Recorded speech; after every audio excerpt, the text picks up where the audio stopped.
que la interpretación pues se hace de una lectura, como les explicara, como desde una lectura general y luego se entra a lo particular. O sea, en la interpretación, pues uno lo que ve es esos elementos que le van a servir propiamente dicho para entender cómo voy a intervenir en el paciente. Entonces, mi paciente, pues obviamente tiene una expectativa y esa expectativa, pues es como fortalecer el yo. Digamos que si yo quisiera simplificar el psicoanálisis, diría, es la interpretación de los elementos inconscientes, se vuelven conscientes en el aquí y en el ahora y esos elementos conscientes se van a proyectar o los vamos a proyectar en la intervención para reestructurar el yo o fortalecer el yo. Casi que eso es en sí todo lo que hace el psicoanálisis.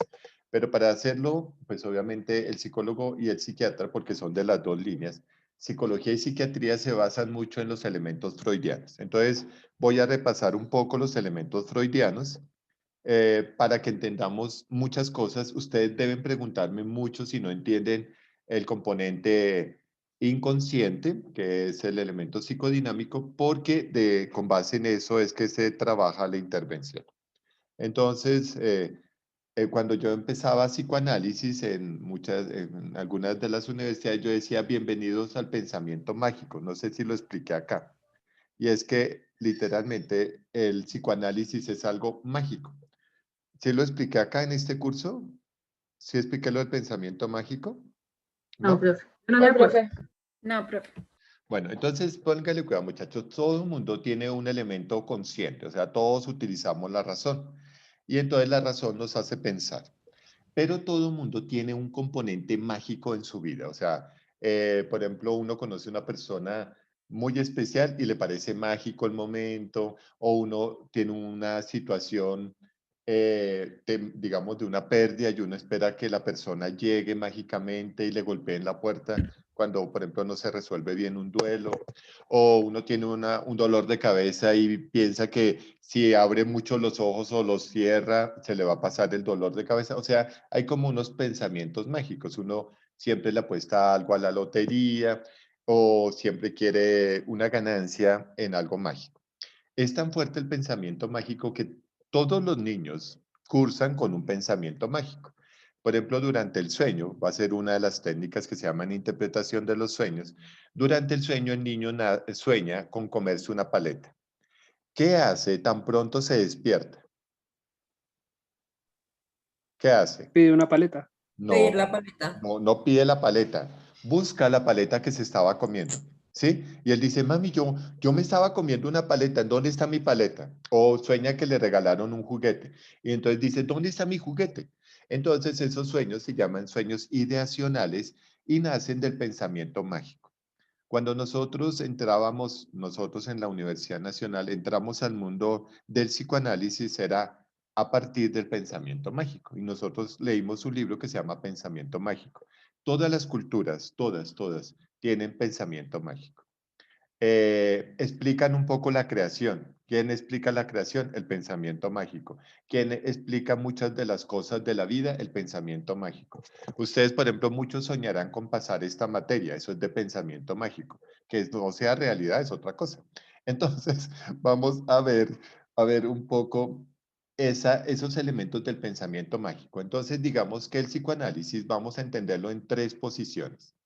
Un principio de placer, un principio de realidad y un principio de tánatos, ¿sí? O principio de muerte. Entonces, literalmente la psiquis se manejará en tres sentidos. Psique, en este caso, se manejará en un principio de placer o hedonista, es el ello, un principio de realidad que es el yo, y un principio de muerte o tánatos que es el superyo. El superyo le amarga a uno la vida, por ejemplo, le quita a uno ese placer de hacer alguna maldad. Bueno, a mí no me lo quita tanto porque yo hago la maldad y punto. Y trato irónicamente a la gente. Entonces, digamos que esos elementos son muy claros. El principio de placer, el principio de realidad y el principio de muerte o de tánatos. El pensamiento mágico siempre se refiere al principio como del placer, o sea, tiende a ser más placentero, mientras que Thanatos tiende a destruir. Digamos que un paciente maníaco depresivo, un paciente con trastorno afectivo bipolar, preguntémosle a don Juan Camilo, ¿qué es TAP? Trastorno afectivo bipolar. Ay, Dios mío, no me empiecen a hacer esas caras porque entonces a mí me va a dar algo. Voy a traer Señor, el omeprazol. ¿Qué es un TAP? Juan Camilo, algo tan tonto como que es un TAP. Y te lo dije, trastorno trastorno obsesivo afectivo compulsivo. No, bipolar. trastorno de compulsión. ¿Trastorno de qué? Ah, ¿dijiste TAC o TAP? TAP, TAP, Es que no te escucho muy bien, T-A-P. profe. Ay, sí, el principio el pensamiento mágico. Se dañó el micrófono. Wow. Ahí está el principio mágico. Pensamiento mágico. T de tetero. B, iba a decir, B, B de bebé. B de bebé. A, A de águila. TAP, trastorno, perdón, me equivoqué ay, por estar molestando. TAB, T de tetero, A de águila, B de bipolar. Entonces, ¿qué es el trastorno bipolar? ¿No escuchas? Alguien hágame un favor y le escribe a Juan Camilo por el chat que Orlando le está preguntando qué es TAB, T-A-B, trastorno afectivo bipolar. ¿Qué es? Juan Camilo. Bueno, Juan Camilo tiene un cero. ¿Será que escuchaste que tiene cero? Señor, Ah, ¿sí escuchaste que te va a poner cero? no soporto no. Trastorno, Bueno, señorita Lisette, ¿qué es un TAP? Ahora El nadie le TAP sirve el es micrófono. un trastorno afectivo bipolar. ¿Me escuchas, Wow. profe? Sí, claro. Sí, lo acabo de decir, trastorno afectivo bipolar. ¿Pero qué es? ¿Cuáles son los signos y síntomas de un TAP? Es una enfermedad, es una enfermedad que tiene como o que varía en los cambios anímicos del individuo.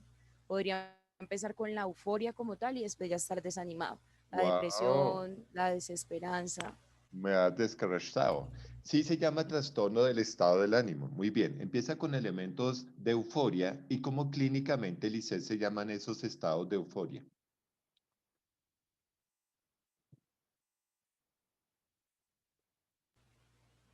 Hoy como que el micrófono no le va a servir a nadie. No, Andrea profe, estoy Orduña, pensando.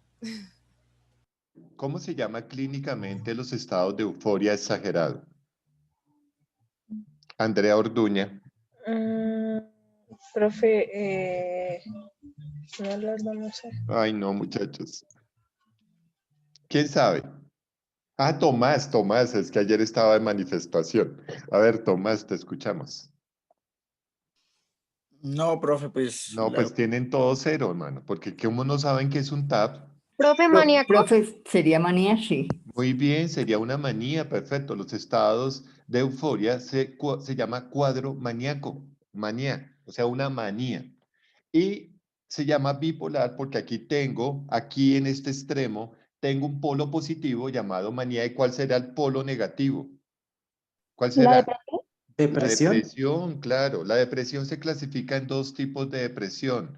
A ver, Michelle Valencia, ¿cuáles son los dos tipos de depresión que yo encuentro en el DSM-5 o en el CIE-10? No busques rápido, Michelle, te presentas ya. Hoy estoy. ¿Cuáles? No, muchachos, ustedes, yo no sé qué voy a hacer con ustedes. ¿Quién recuerda cuáles son los dos tipos de depresión que encontramos clínicamente? Especificado y no especificado. No. leve y severo. Listo. Depresión leve y depresión profunda. Depresión profunda, leve y profunda. Muy bien. Entonces, el TAP consiste en un cuadro que va desde la euforia, o sea, el cuadro maníaco, hacia la depresión. Entonces, vamos a jugar con eso. El cuadro maníaco sería principio de qué? ¿Sería el Profe, como una principio de placer? esquizofrenia. De placer, de placer. Principio de placer, muy bien, porque está totalmente enriquecido y tiene un superánimo, por lo tanto está buscando un hedonismo. Entonces, la manía es el principio de placer. ¿Qué será la depresión? Tánatos. Tánatos, Perderse muy Thanatos. bien, Miguel, tánatos. ¿Quién estaría en la mitad? ¿Quién regularía eso? Principio de realidad. Y ese es el Realidad, yo. yo. Entonces, listo, todos tendríamos momentos de euforia, todos tendríamos momentos de depresión, pero en la mitad estaría el yo. Entonces, por favor, por favor. Mientras que en la idea obsesivo-compulsiva, ¿quién primó? ¿Eros o tánatos? En la idea obsesivo-compulsiva. Thanatos. A ver, ¿por qué tánatos, Eros. Paula? Eros. Pero bueno, Eros. pero a ver, pues si no es uno es el otro, pero explícame, Paula, ¿por qué dices que tánatos? A ver, ¿no? Que es como la transición dentro de lo que es el sueño y la muerte, no sé. No, no. ¿Ustedes vieron alguna vez teorías y sistemas, muchachos? Profe, puede No, ser. no, pregunté textualmente, ¿vieron teorías y sistemas? ¿Sí se No, acuerdan de profe. ver? No, ¿nunca la vieron? No. No, Dios profe, mío, no le hemos visto. esa es de tercero. Sí, teorías y sistemas, sí la vimos. Es de tercero. Ay, muchachos, yo los veo mal De en... pronto tenía otro nombre, profe. ¡Wow! Uy. Yo Profe, creo que por eso es que hay unos que no nos acordamos. es que ese es el problema, señorita Niso, no se acuerdan de nada. Voy a hacer un principio tanatológico. Hasta el momento, nadie va a pasar. Ese es el principio tanatológico. Nadie va a pasar. ¿Por qué? Porque es que realmente no están recordando las cosas. ¿Cómo van a intervenir si no se acuerdan de las cosas? No me voy a enojar, voy a hacer yoga hoy. Pero por favor, ustedes no estudian, ustedes no cogen un libro para medio estudiar nada. No voy a pelear porque pues le prometí a alguien, a mi psique le prometí que no iba a pelear con nadie. Como le prometí a mi psique que no iba a pelear, pues entonces voy a empezar. Voy a enseñarles psicoanálisis, a ver, porque si no me voy a volver un brollo y no les voy a explicar, terminaré no explicándoles nada. Bueno, entonces básicamente el psicoanálisis es una de las corrientes del siglo XVIII. Muchos la llamaron la escuela vienesa porque viene de la antigua Venecia, o sea, del movimiento francés, italiano, y por eso nació con Breuer, que se escribe Breuer, que fue el primer, digamos, que postula los elementos del psicoanálisis, que fue el que habló de la hipnosis y la catarsis. Entonces, Breuer, que de ahí nació una película que se llama Histeria, que fue una de las películas muy famosas de su época. Bueno, que fue una, digamos, cómo se curaba la histeria con unos aparaticos que me provoca ponerlos a ver. Entonces, básicamente el psicoanálisis nació con Breuer, pero se potencializa sus conceptos, se llama, retoma los conceptos y se apropia de esos conceptos Freud. Sigmund Freud, médico vienés, neurólogo, mira lo interesante, es de la línea neurológica. Casi todos los grandes exponentes venimos de la línea de la neurociencia. ¿Sí ven? Esa es la ventaja. Entonces, él propone unos elementos que se llaman el psicodesarrollo. Y los elementos del psicodesarrollo establecen algo que se llama la topología. La topología son los elementos del ello, el yo y el superyo. Pero básicamente esos aportes que da Freud, pues se basan en el pasado. O sea, Freud trabaja mucho con el pasado, mientras que otras trabajan con el aquí y en el ahora y otras trabajarán con los elementos existencialistas, como por ejemplo el hombre en busca de sentido. Entonces digamos que hay tres momentos históricos en la intervención, uno que se basa en el pasado, uno que se basa en el aquí y en el ahora, por ejemplo, Carl Rogers lo vamos a ver en terapias centradas en el cliente, y otros que se fortalecerán en el futuro, como el hombre en busca de sentido de la logoterapia de Víctor Frank. Pero básicamente, bueno, un poco aquí está diciendo lo que yo les acabo de decir. Entonces, ¿cuáles son los elementos más interesantes del psiquismo o del psicoanalista? Primero, los elementos inconscientes. Segundo, la defensa psíquica, o sea que nosotros nos defendemos psíquicamente. Por ejemplo, yo puedo hacer una negación o una intelectualización, una represión o una proyección como mecanismo de defensa, y la motivación afectiva a la conducta normal y patológica. Hay una obra muy famosa que se llama Lo Anómalo. Y mira algo muy tenaz. ¿Qué es normal? Digamos que en el psicoanálisis, ¿qué es normal? Normal viene del concepto norma. Entonces se llama lo anómalo, lo que no es normal. Pero ¿qué cosas son no normales? Entonces hay una fuerte discusión en la psicopatología y entonces, ¿qué sería lo anormal? Sería una pulsión que me genera un estado neurótico. Ese fue un término que acuñó muy Freud y Brewer sobre la neurosis. Bueno, primero fue Brewer que acuñó el término neurosis. La neurosis es el principal componente patológico del ser y son los elementos de culpa. O sea, la neurosis se centra en la culpa. ¿Y cómo nace una culpa? Pues porque un mecanismo de defensa o un elemento intrapsíquico generó malestar en el inconsciente y genera un elemento de culpa.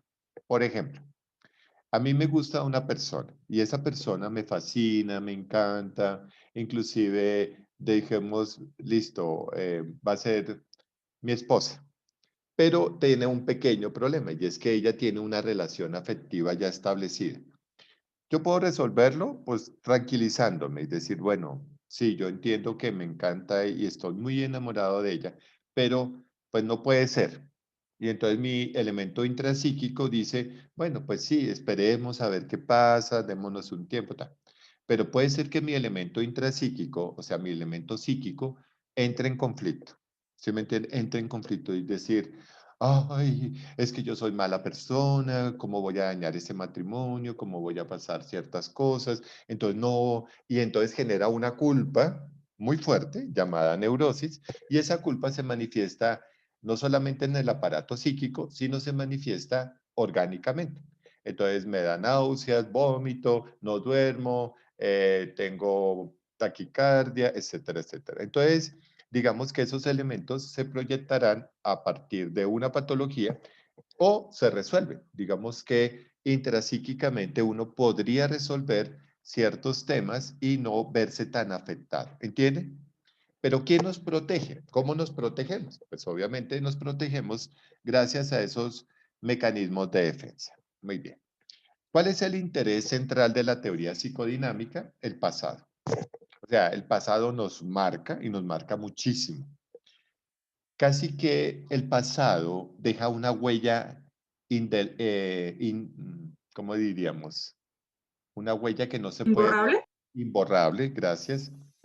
Una huella imborrable. Es atemporal. Sí, muy bien. Y esa temporal significa que como el sueño no tiene ni tiempo ni espacio. O sea, algunas cosas se pueden quedar, no tienen tiempo, o sea, y eso es un concepto muy interesante, y es que todo ese pasado es una carga como en la misión, ¿sí me entienden? O sea, es una carga, pero intrapsíquicamente uno tendría que liberarse de esa carga. Por eso fue que yo los puse a ver la película de la misión para o sea, como quitarse el peso. Eso es lo que haría la terapia. Hacer un proceso de reconstrucción del yo, fortalecimiento del yo, para que la carga se pierda y se caiga y ya no tengamos esos elementos. Muy bien. Lo interesante es que ese pasado establece unas relaciones de comportamiento disfuncional, como en teorítica disfuncional, y las fantasías y los recuerdos y las vivencias del pasado generan una pulsión, o sea, una fuerza, ¿sí? Una fuerza. Para muchos, por ejemplo, mi presencia es una pulsión. Ustedes estaban tranquilos en sus 36 materias, todo chévere, y no sé qué le pasó, o sea, no sé a quién le pasó, pero dijeron, séptimo, wow, ya casi nos graduamos. Y dicen, el primer profesor que tienen es Orlando Páez. Y entonces esos elementos del pasado se vuelven presentes, por eso son atemporales. Y empezaron las pulsiones. Mucha gente me llora en clase. ¿Sí? Yo tenía, cuando estaban presenciales, terminaban llorando. La ventaja es que usted puede apagar la cámara y madrearme y yo no me doy cuenta. Pero miren lo interesante. Entonces, muchos elementos de pulsión de su pasado, cuando perdió una materia conmigo o cuando yo lo regañaba, entonces vuelven al presente y empiezan a generar malestares. ¿Hasta ahí lo entienden, muchachos? Y esos se llaman elementos fantasiosos y esos son las vivencias del pasado que marcan su destino. Muy bien. Perfecto. Bueno, voy a hacer algo aquí que es que tengo mucha información. Bueno, básicamente el psicoanálisis se basa en el síntoma, que es la manifestación de la estructura intrapsíquica, es lo que el paciente manifiesta. Entonces ese se llama el síntoma. Bueno, y el paciente manifiesta intrapsíquicamente dentro de sí mismo, dentro de su psique, un montón de cosas, un montón de relaciones tempranas o interrelaciones con el ser o con otras personas o con el propio terapeuta. Y entonces lo que manifiesta el paciente se llama síntoma. Lo que nosotros identificamos se llama signo. Entonces, el síntoma es la clave del proceso psicoanalítico. Todo se basa en el síntoma. Por eso, tenemos que saber interpretar y llegar a una presunción, o sea, encontrar qué le está pasando al paciente. Porque si yo no encuentro lo que le está pasando al paciente, pues obviamente perderé absolutamente todo. Ese síntoma es una interrelación temprana del paciente y que se basa en sus experiencias, ¿sí? Y desarrolla unos síntomas. Por ejemplo, eh, no sé, preguntémosle a alguien, alguien que sufra conmigo. ¿Quién conscientemente recuerda sufrir conmigo, con mi presencia? Y así le hago unas preguntas. ¿No? ¿Ninguno? ¿Ninguno? ¿Todos súper bien? No digan Yo mentiras. estoy contigo, ¿Quién? Niso. ¿La señorita Niso? ¿Sufre conmigo? Sí, profe, porque es que usted lo intimida mucho, ¿no? Y es con esos comentarios todos negros ahí, todos sarcásticos. Todos, no, ya puedes decir con esos conceptos todos tanatológicos. Por lo Ah, eso. menos. Todos tanatológicos. Están a lo... Listo, muy bien. Dime cómo se presenta tu síntoma cuando yo hago el comentario tanatológico. ¿Cuál sería el síntoma? ¿Cómo me siento yo? O sea, me da como nervios, y eso, Ajá. como que solamente pensar que no le pueda responder lo que me está preguntando, entonces como que, no sé, me siento nerviosa, muy nerviosa, ansiosa. Exacto, ese sería el síntoma. Sudoración, palpitación, eso es el síntoma, muchachos. Es lo que tú desarrollas de acuerdo digamos, a la presencia de Orlando en tu vida. Pues no en tu vida, sino en la clase. Entonces, tú empiezas a sentir unos síntomas y me dices, no, imagínate, digamos que la tengo a la señorita Niso en consulta. Y entonces ella me dice, mira, Orlando, es que hay un profesor. No, y yo solo pensar con eso me genera fobia y entonces no quiero prender la cámara porque entonces él va a regañarme y es que él me mira con ojos inquisidores. Ese es el síntoma, punto. ¿Se me entiende? Otro me dirá, no, pues mi síntoma, no. Yo en cambio sí soy fuerte. Eso dirá, por ejemplo, Miguel, no, yo soy fuerte y lo enfrento y que me diga. Entonces es un mecanismo de defensa, que también es un síntoma. ¿Sí me entienden? O sea, todo es interpretable. No sé si me están entendiendo. O sea, el síntoma lo construye el paciente y cada paciente tendrá sus propios síntomas, como sus propios demonios. Por eso el psicoanálisis se vuelve demónico, porque lo que yo hago es generar demonios.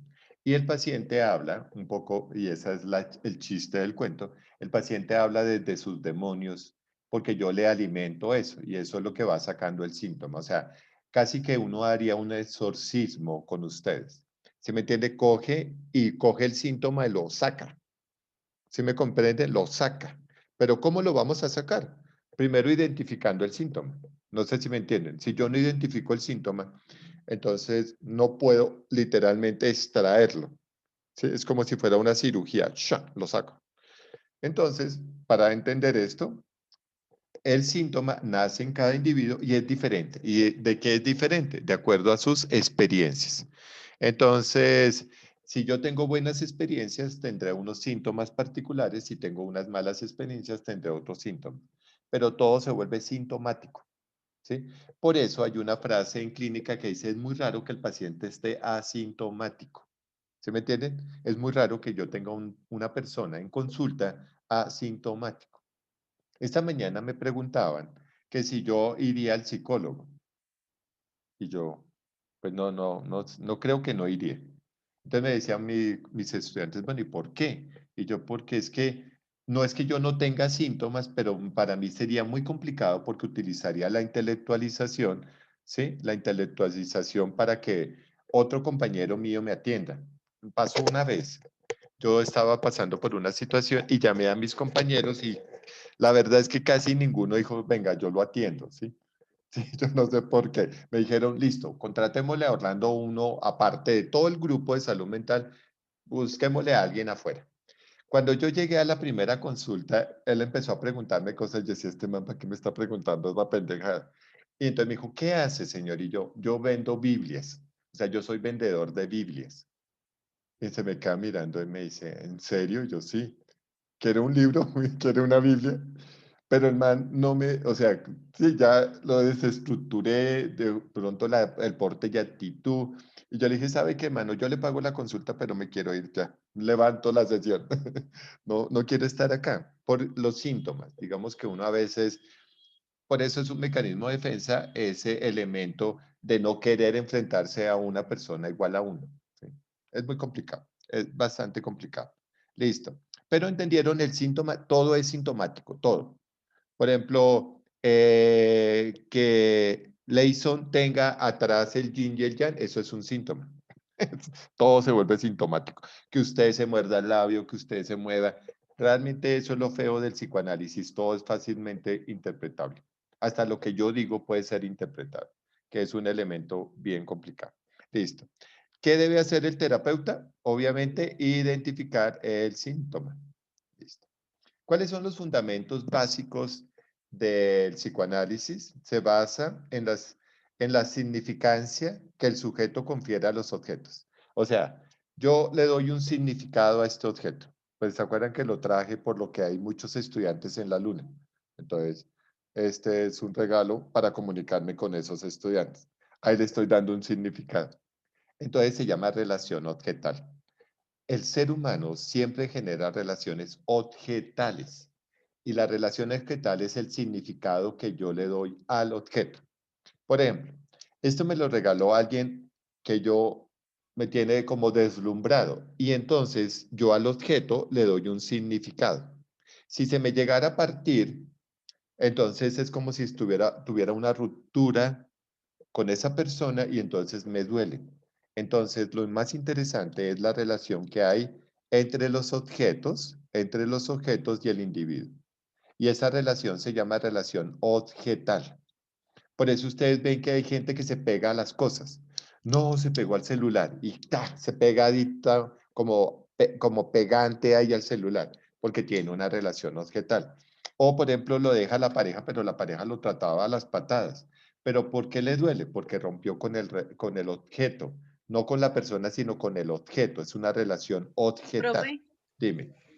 profe, se podría decir que también es una relación objetal. Digamos, por ejemplo, a mí me gustan mucho los cuarzos, Ajá.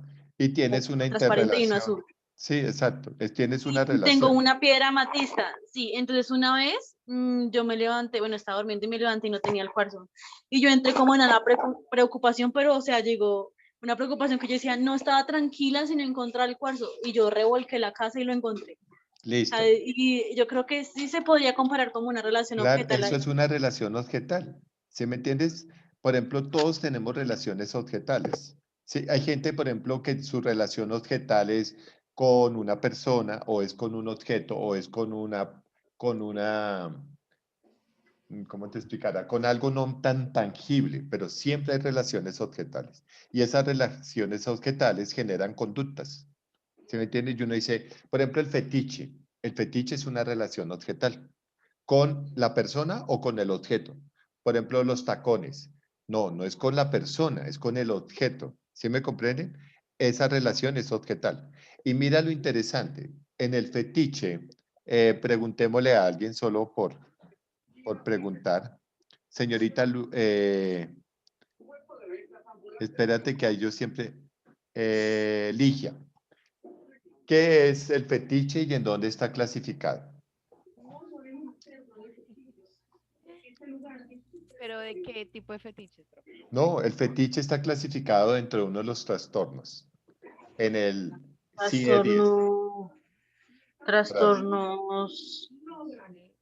Trastornos parafílicos.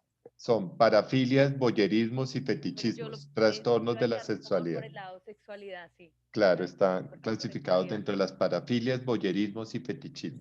El fetiche consiste en que uno le da una propiedad a un objeto en la relación íntima. Por ejemplo, fetiche es que yo deba tener relaciones con mujeres solo que porten zapatos altos rojos. Entonces, solo teniendo los zapatos altos de tacón rojo, yo tendría relaciones. Pero eso es un fetiche. Es sobre la persona. ¿Importa la persona?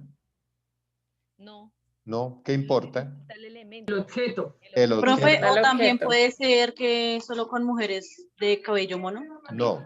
Es que el fetiche es con un No, objeto. Un objeto como sí, tal, que se el da fetiche, una pasión, como algo hay, que hay un libro que habla sobre el tema de los fetiches, ¿no? Y, Listo. o sea, es que se puede presentar en muchas cosas, pero digamos que generalmente se tiene la fijación a veces con el tema de los tacones, con la Con lencería. objeto, la ropa, la eh, lencería. Muy bien. sí, O, exacto. exacto. Pero mira lo interesante. Porque puede ser, Dime. porque digamos, hay una, hay un libro que decía que supuestamente era en los tacones porque había una fijación por el tema del falo. Como el tema de la lencería es relacionado más bien con el tema de lo prohibido. Ujú. Como Puede ser, sí. sí, Pero mira que bueno, ahí algo así lo... sí. Hay una película de Almodóvar que se llama Tacones Altos. Zaret, ¿tú te acuerdas? Tacones Altos. Se No me la he fue. visto, profe, no la vi. Y habla sobre ese tipo de fetiches. Bueno, cuando me acuerde, sería muy interesante ver ese tipo de películas porque ahí muestran esos elementos. Entonces, el fetiche no es sobre la persona, el fetiche es sobre el objeto, pero en el trastorno fetichista. Pero en el trastorno parafílico, por ejemplo, la zoofilia, ¿cuál sería la relación objetal?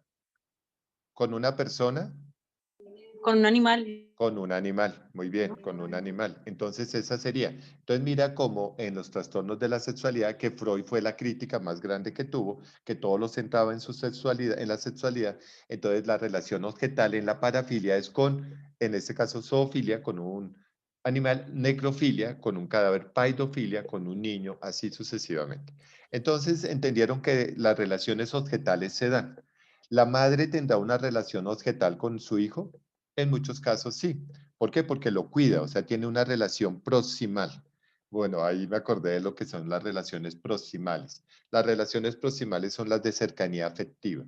Y entonces en esas relaciones proximales se establecen los elementos de relación objetal. ¿Sí? Hay gente, por ejemplo, que tiene muchos elementos mágicos, y ahí viene la palabra nuevamente, lo mágico, con objetos, por su relación objetal.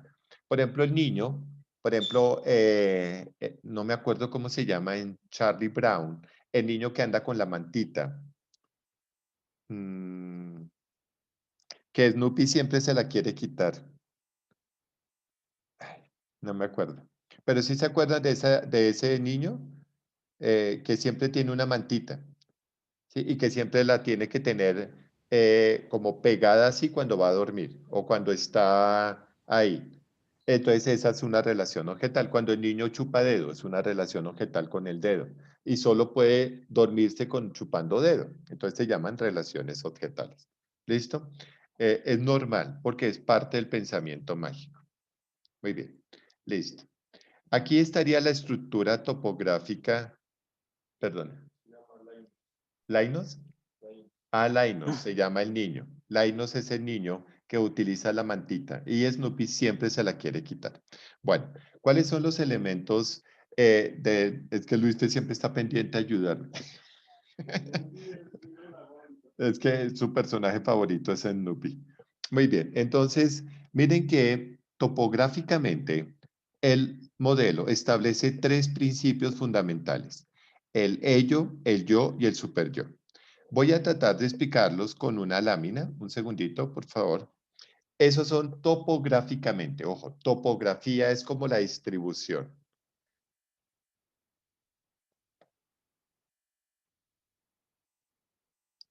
Un segundito para que entendamos un momentico esto. Profe, la única Dime. película que encontré con el nombre Tacones es Tacones Lejanos. Ese, tacones lejanos. Muy bien. Y habla, inclusive ahí creo que participa Miguel Bosé.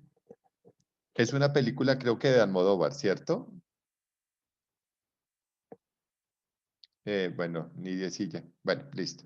Miren un poco, voy a explicar aquí los elementos topográficos y estructurales del psicoanálisis con esta lámina. Muy bien, listo. Voy a disminuir un poquito el tamaño de esta lámina para que veamos un poquito más mejor. Listo. Muy bien. Voy a explicarlo. Ustedes me escuchan y luego me preguntan. ¿Les parece? Para que...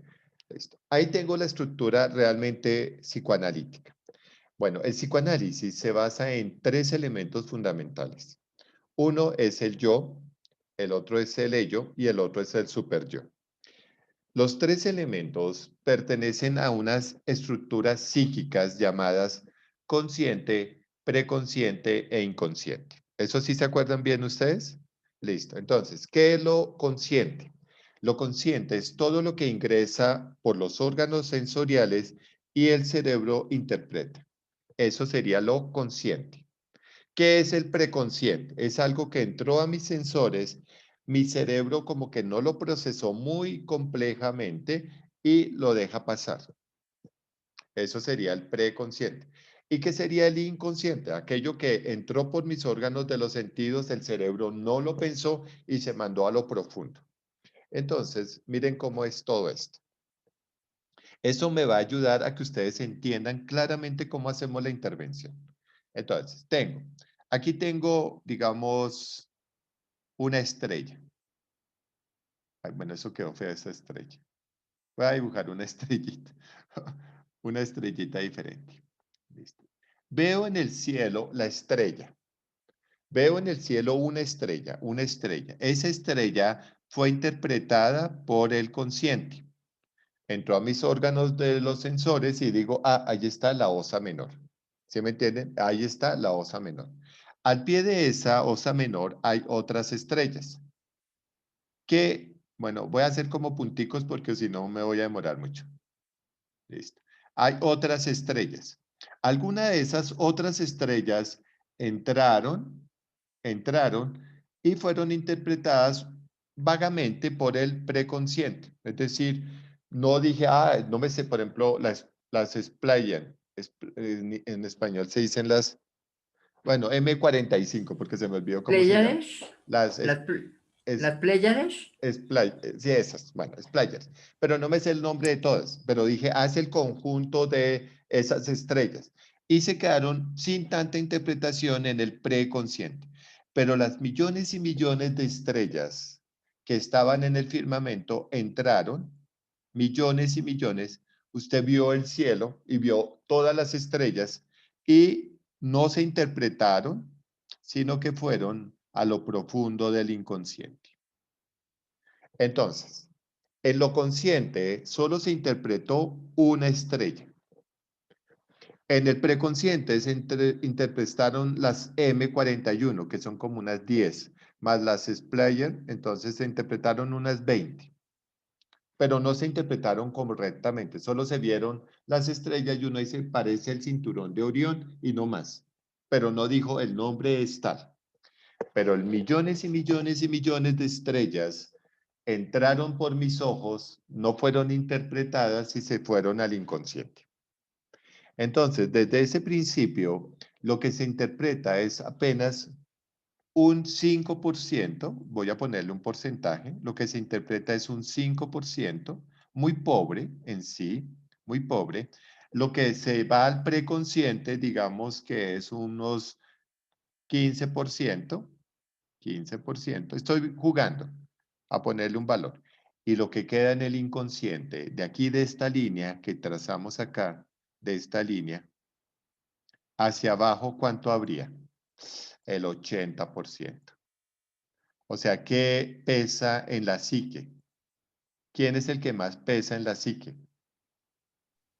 El elemento Inconsciente. inconsciente. El elemento inconsciente. Fácil, ¿sí o no? El elemento inconsciente. Entonces, el elemento inconsciente empieza a tener una pulsión. Digamos que una de esas estrellas marcó mi vida.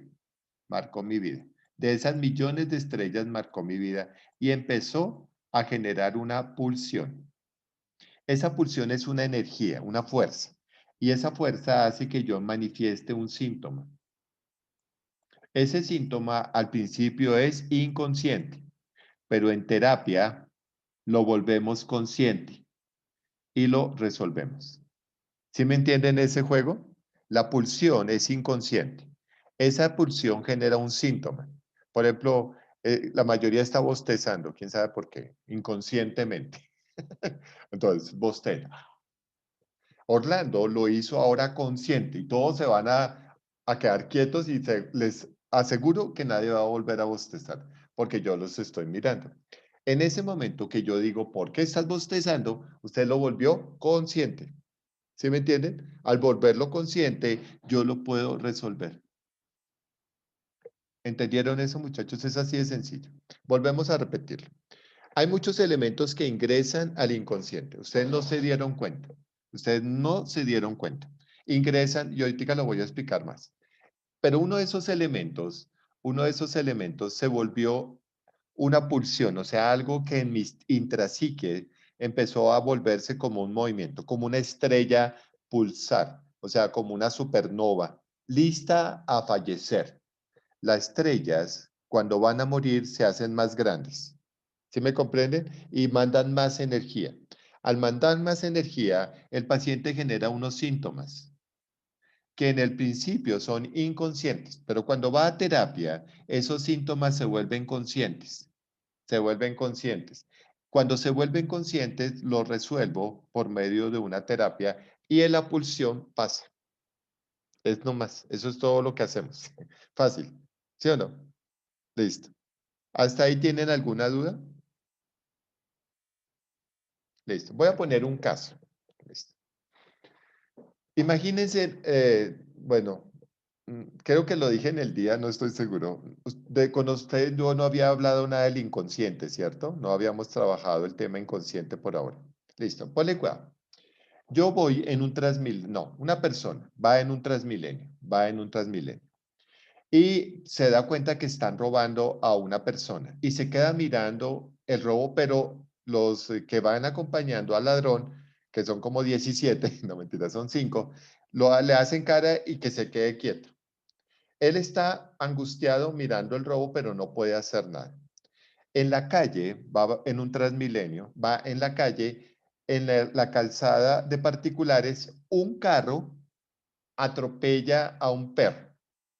Y él escucha solamente cuando frena el carro y escucha cuando totea todo, pero él no voltea a mirar por miedo de que los ladrones le hagan algo. Listo. Llega a su casa, a la casa donde está su familia y su hijo y su esposa, y dice, no, imagínate, vi algo muy desagradable, vi una persona que estaban robando y le dice a la esposa, ¿quieres comer algo? Y él le dice, no, tengo ganas como de vomitar. Uy, no, hay algo que, no, y empieza a vomitar. Empieza a vomitar, entonces la esposa le prepara una agüita aromática, y él se acuesta. Esa noche él sueña que va en un Fórmula 1 a toda velocidad y va a coger una chicana y se le sale un niño en la pista y él, por evitar el niño, va y se estrella. Listo. Bueno, ahí termina. Va a consulta. Bueno, digamos que tiene consulta conmigo y al otro día va y me cuenta el cuento. Entonces, vamos a ver qué pasó en todo ese cuento. Él estaba viendo a los ladrones. La visión de él se centró conscientemente en evitar como hacer gestos o algo porque de pronto lo iban a chuzar. algunos elementos entraron a su preconsciente, como fue la gente que rodearon un poco la ropa que usaban los delincuentes. En ese momento, él escucha un frenado, un carro atropella a un perro y lo vuelve nada, pero él lo hizo consciente en ese momento. No, no lo hizo consciente. ¿Lo hizo preconsciente? No. Él estaba preocupado por los ladrones. La información entró y se fue a lo más profundo de su inconsciente. Hasta ahí. Pero en el inconsciente había algo que le hizo generar una pulsión. Algo que le hizo generar como un elemento de pulsión. Generó un síntoma. ¿Cuál fue el síntoma? Vómito. Pero él no sabe por qué está teniendo la sensación de vómito y vomita. Ese es el síntoma. Luego tiene un sueño. Y llega a consulta. Listo. Cuando me dice Orlando, mira lo que soñé, entonces yo le hago una pregunta. Le digo, bueno, tú soñaste que ibas en un Fórmula 1, salió un niño y tú terminaste estrellándote y medio acabándote porque te saliste de la pista. Y dice, sí, tuve mucha angustia. Y yo le pregunto, a ver si me entiende, yo le pregunto, ¿algo pasó ayer? Y él me dice, no, habían unos ladrones, no sé qué. Y de pronto yo escuché el frena, ay, oye, como que sí, mira, escuché como que frenó un carro en seco, en seco, en seco, en seco. Escuché el chillar de un perro y oye, tuvo que haber pasado algo feísimo con el perro. Ah, y cuando llegas a casa que dices, no, yo vi a mi niño y me dieron como náuseas, porque cuando viste a tu hijo, dijo, no sé, pero como que me sentí muy mal cuando vi a mi hijo. Y yo, ah, ¿qué sentiste? Me dijo, no, una sensación de vomitar. Entonces ¿qué le podría preguntar a mi paciente? Le podría preguntar, ¿ese hijo fue deseado? Y él me hubiera dicho, no. Imagínate que mi hijo, que ahora amo profundamente, yo iba a estudiar, terminé el bachillerato, me había presentado a la Universidad Nacional, yo había pasado, ahora sí me están entendiendo el sueño, había pasado, mi futuro iba a ser muy bueno y de pronto mi esposa me dice que estaba en embarazo y toda mi vida se destruyó, como se destruyó el perro, que él no fue consciente. ¿Y cómo sabemos que se destruyó? Porque él iba en el Fórmula 1, ¿sí ven? Iba en un Fórmula 1, ve al niño en la pista, se sale y se estrella. Y ahora siente muchos elementos de frustración. Cuando yo se lo interpreto, le interpreto el sueño, él dice, sí, uy, sí, qué embarrada, sí, yo sentí mucha rabia por mi hijo. Y empieza la catarsis. ¿Han entendido un poquito el ejemplo? A ver. Pues no es fácil, pero ¿alguien lo entendió o todos quedaron con, no sé, Orlando está hablando en mandarino? Sí, profe, ya con el ejemplo que nos dio ya queda un poquito más claro. Listo, muy bien. Ahora, pregunta. ¿Cuáles eran los elementos de pulsión del inconsciente? ¿Quién me puede decir cuáles eran la pulsión? Profe, Sí. se podría decir que el elemento de pulsión era... Era, Ay, se me fue la paloma. bueno, se le fue la paloma. Eh, Los sentidos son interpretables. Lo que tú estabas El diciendo, ¿no? atropellar al hijo, ¿no? Frente al el atropellamiento del perro y... No, eso es lo que desencadena el síntoma, pero ¿por qué activó la pulsión? ¿Cuál sería la pulsión? El Profe, síntoma. la Haber podido terminar sus estudios. Listo, muy bien. El sentimiento de fracaso. De fracaso, pero cambiémoslo a clínica. ¿Cuáles serían los elementos clínicos? Frustración. Listo, la frustración. ¿Y en dónde refleja la frustración? En que no pudo cumplir su deseo de ser un gran profesional. Que iba a decir una cosa muy respetuosa. ¿Quién lo hizo estrellarse? O sea, ¿quién lo sacó de contexto? El hijo. El hijo, Muy el bien. niño. Entonces, ¿y cómo se llama eso? Se llama formación reactiva. Formación reactiva es que el papá inconscientemente ama y odia a la vez. Ama y odia a la vez. ¿Por qué? Porque ama a su hijo, pero odia que debido a su hijo se estrelló y ahora es un fracasado. No sé si me entienden. Entonces, los elementos de pulsión son muy difíciles de encontrar. Pero, ¿quién me puede decir por qué el atropellamiento del perro desencadenó todo el síntoma? Porque él como tal no lo observó, solo lo escuchó y de manera inconsciente lo guardó. Exacto. ¿Y qué crees que guardó del atropellamiento del perro? Como tal, La yo pienso, el destrucción. sonido del perro lo asoció como tal al grito de un niño, ¿Al ¿no? grito del niño? Sí, A o la sea, como el grito de destrucción. lastimar a un niño pequeño. Listo, En pero definitiva. vayan más allá, vayan más allá. No fue el grito.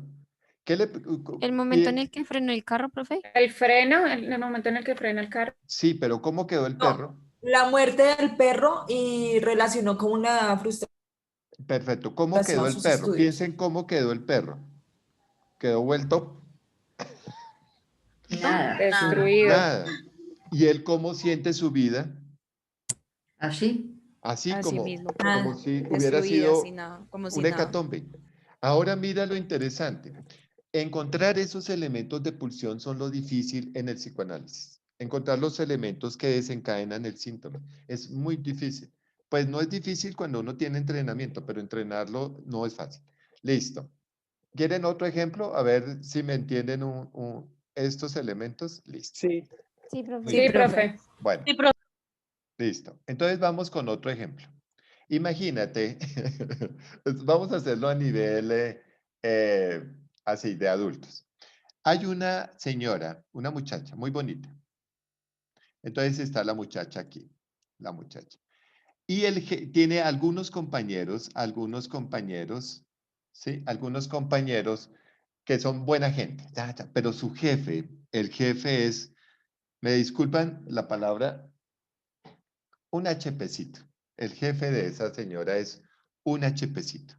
Es una mujer trabajadora de más o menos 40 años, muy recatada, terriblemente recatada, como que es muy respetuosa, terriblemente respetuosa, y ve al jefe y literalmente, pues ella se come los sapos, como dicen, ¿no? No dice nada. Y ese día, llegó una nueva compañera a la oficina. Y este señor jefe la trató, pero, mejor dicho, barrió el piso con la china. Ella ve la escena y la interpreta y dice, ay, es que ese señor es tan malo, no sé qué, no sé qué. Y de pronto a ella le da diarrea. Y va al baño, le da como un dolor, como una gastritis y va al baño. Cuando llega a su casa, su esposo le dice, ¿y dónde está la comida? Y ella le dice, y lo trata pero a las patadas, o sea, ella que era tan recatada, le dice, pues haga una cosa, coja y, bueno, lo trata tenazmente. Y le dice, no le dice, por ejemplo, el nombre de él, sino le dice, ay, jefe, ya. Listo, le dice, jefe, ya, me tiene mamada, es que usted, y chas. Listo. El síntoma, pues es el cuadro superagresivo. ¿En dónde está la pulsión? ¿Cuál es la pulsión? El jefe, Pero explícame, ¿cómo así el jefe? o la reacción que tuvo el jefe en tratarla, pues desencadenó todas estas emociones que ella presentó No y porque ella asimismo los se vuelve desquitó. consciente diciendo, es que el jefe es así, nos paga, tal. Entonces la pulsión no es el jefe. ¿No Profe, que sería los como el dos son machismo que hombres. ambos manejan, profe? ¿Cómo? ¿Como el machismo que ambos manejan? Como el machismo. ¿Quién? ¿Quién? ¿Quién es la O verdadera sea, el pulsión? esposo Ah, y para el ahí, jefe. para ahí, para ahí. El esposo debe tener algunos elementos de pulsión. ¿Ustedes cómo se imaginan cómo la trata el esposo? Mal, la debe Pues Bien, demandar. mal, porque si súper le dice mal. que dónde está la comida. Eso, muy bien. Ahora sí están entendiendo el psicoanálisis. Es que todo se interpreta. Él le dice, no le dice, buenas, ¿cómo te fue, amor? Que nada, ¿dónde está mi comida? Y entonces su mecanismo de defensa ya se nubla, o sea, se nubla la razón y ella responde al síntoma. ¿Por qué le dio diarrea cuando escuchó que el jefe estaba regañando a la otra muchacha? Porque pensó que le era... Porque ella evocó ¿qué? Cómo Recuerdo la trataba el marido. Recuerdos de cómo la Recuerdo trataba el inconsciente. esposo a ella. Perfecto, muy bien. Entonces, el jefe es proyección del marido, ¿sí me entiendes? O sea, ella es sumisa en ambos espacios, pero llega un momento en que, como dice la canción, se rebeló, se cansó de lavar y planchar. ¿Sí? ¿No la han escuchado esa canción? Entonces se rebeló. Ya. Y su elemento intrapsíquico explotó. ¿Por qué no explotó con el jefe? Porque tal vez no era la pulsión más fuerte, explotó con el marido y lo mandó a comer espárragos. Esos serían los elementos de pulsión. ¿Quién se puede ir más allá de la pulsión del marido y su comportamiento? Le dio diarrea, posiblemente abuso. ¿Sí ven? Posiblemente un abuso. Y recuerda el abuso de su esposo. Encontrando el Pinterest. Claro, porque no controló esfínteres. Muy bien. Si están entendiendo, el síntoma de no controlar esfínteres en una situación podría uno denotar en un niño es gravísimo. No controlar esfínteres, si yo no descarto una falla neurológica, debo sospechar en un elemento abusivo. Entonces, ahora sí entienden un poquito. Entonces, ¿cuál será la habilidad del terapeuta? Encontrar los elementos de pulsión. Muy bien. Más adelante voy a colocar más ejemplos de elementos de pulsión, pero quiero explicar esto. Todos entendieron el consciente, este blanquito, lo que se ve es consciente. Esto que está así es el preconsciente y todo lo que está sumergido, que es un gran porcentaje, es el inconsciente. Vamos a jugar ahora para entender mucho más los elementos. Tenemos una piscina. Voy a hacerlo por acá. Tengo una piscina. Listo. Y es una piscina donde estoy afuera y entro, tal vez debería haberla hecho más pequeña. Entro a la piscina. Entonces, digamos que aquí está la persona. Diga, ay, vamos a interpretarle el dibujo a Orlando. Listo. Entonces, al principio uno cree que todo es consciente. Al Pues, principio, profe, en relación a esos brazos, habría que revisar su emotividad. Dijo usted ayer. bueno, viene el siguiente comentario. Ponle cuidado, don Nicolás. Una vez Freud hablaba de que un puro, o sea, un cigarrillo, es un elemento fálico.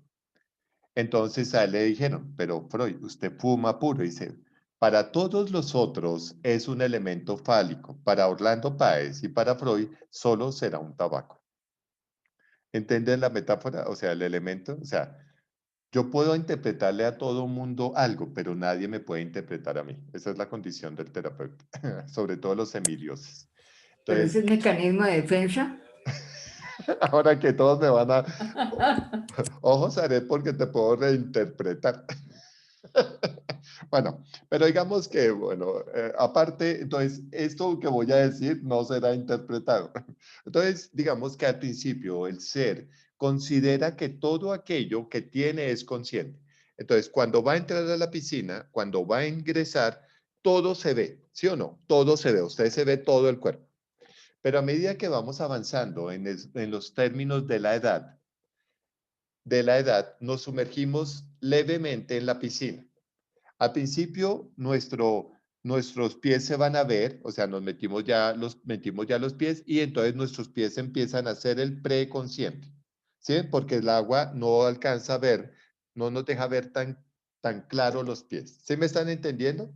Entonces, vamos creciendo y entonces se forma el preconsciente porque los pies están en el borde de la orilla. Pero a medida que vamos bajando la piscina, ya no vemos bien los pies. Posiblemente vemos con claridad la rodilla.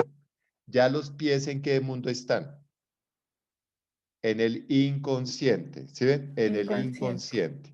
Y a medida que voy profundizando, y si el agua me da hasta acá, ¿qué veo con claridad? Posiblemente el cuello. ¿Sí ven? Yo mido 1,80, entonces posiblemente solo veré mi cuello, un pedazo. No puedo bajar más. Bueno, digamos que va a sostener la respiración. Hasta acá. Apenas en los labios. Entonces no puedo abrir la boca porque me ahogo. Hasta ahí. Entonces, ¿qué es consciente? De los labios hasta acá. Eso sería el consciente. ¿Qué sería el inconsciente? Posiblemente hasta la mandíbula. ¿Sí ven? Porque alguien me ve y me ve solo la mandíbula. el resto del cuerpo, ¿en qué mundo estaría? En el inconsciente. Como es así de complejo el inconsciente, ¿quién habita muy fuerte en el inconsciente? Las tres topografías. Tanto habita el yo, tanto habita el superyo, pero quien realmente habita ya abajo en las profundidades es el ello, que es el principio de placer.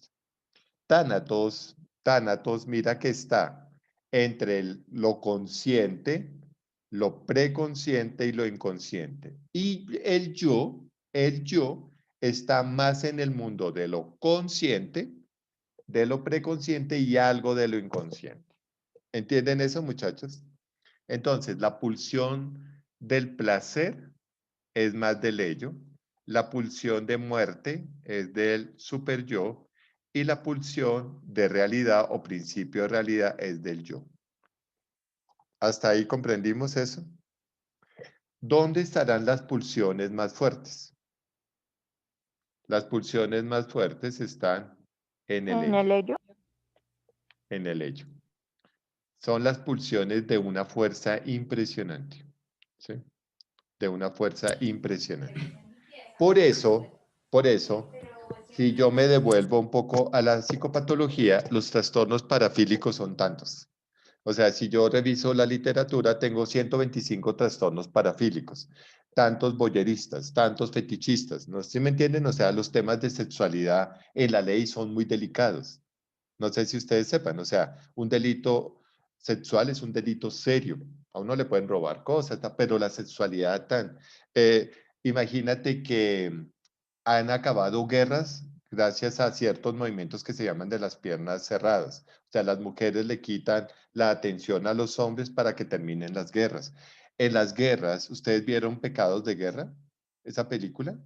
Uy, Pecados de Guerra, tienen que vérsela, es de casos de psicopatología en el ejército, entonces muchas mujeres son utilizadas como, eh, se me fue el nombre, como situación de guerra, son abusadas, son maltratadas. Por ejemplo, en muchas prisiones son los prisioneros los que reciben abuso sexual, como denigrantes, porque la sexualidad es algo que puede denotar mucha patología. No sé si me hago entender, o sea, el tema de la sexualidad es un tema muy delicado. Por eso se tipifica tan diferente en la ley. Por ejemplo, no es escarcelable el delito sexual, no prescribe, o sea, pueden pasar muchos años y el delito sexual no prescribe. Es por esa relación, por los elementos de pulsión. Muy bien, ¿hasta ahí me comprendieron? Entonces vamos a dar un ejemplo de la trilogía. Profe, perdón, una pregunta. En el caso de la señora del jefe y del esposo machista, la pulsión de ella estaba ¿en dónde? Porque no era nada grata, no era de No, placer. estaba muy superyoica, pero después al desinhibirse y al decirle, hasta lanzarle al esposo todo, inclusive el esposo, ¿a quién apareció ahí? Sí, ya aparece para ello, claro, porque Claro. ya es placentero, sí, ok. Sí, y se va con toda, se va con toda contra el tipo. Pero entonces mira que ahí son las pulsiones, o sea, es como que ella ha guardado esa pulsión hasta que encuentra el detonante y el detonante hace que todo explote y es la manifestación del síntoma. ¿Sí? Entonces, antes de llegar a semejante situación, pues para eso están los mecanismos de defensa para evitar que tú no llegues a semejante situación. ¿Sí me comprendes? O sea, todos son reguladores. Entonces, un ejemplo clásico de esas tres topografías son el siguiente. Digamos, yo conozco a una persona, a una chica. ¿Listo? La chica, pues obviamente me llama poderosamente la atención.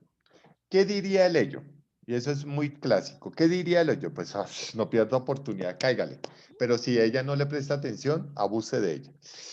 Hasta ahí llegaría el principio de placer, ¿sí? O sea, hasta satisfacerse yo como persona y de malas.